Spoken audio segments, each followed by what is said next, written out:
హిమాచల్ ప్రదేశ్లో వరదలు బీభత్సాన్ని సృష్టిస్తున్నాయి. అకస్మాత్తుగా కురిసిన కుండపోత వర్షాలతో బియాస్ నదికి వరద పోటెత్తుతోంది. ఉదయం మణికరణ్లోని పార్వతీ నది ఒడ్డున ఉన్న ఈ భవనం కోతకు గురై ఎలా కూలిపోయిందో చూడండి.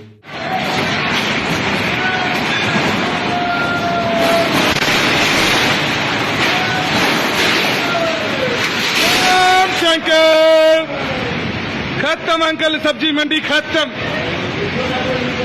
सारा गया, देख लो आप अब घर से ही. క్లౌడ్ బర్స్ట్ కారణంగా పార్వతీ నదికి భీకర వరదలు వస్తాయని వాతావరణ శాఖ హెచ్చరించింది. మరోవైపు కులు, మనాలి ప్రాంతంలో బియాస్ నది ఉగ్రరూపం దాల్చింది. పర్యాటకులు అప్రమత్తంగా ఉండాలని ఇప్పటికే అధికారులు హెచ్చరికలను జారీ చేశారు. ఎక్కడికక్కడ కొండ చర్యలు విరిగిపడే అవకాశం ఉండడంతో అత్యవసరమైతే తప్ప బయటకు ప్రజలు, పర్యాటకులు రావద్దంటూ హెచ్చరిస్తున్నారు అధికారులు.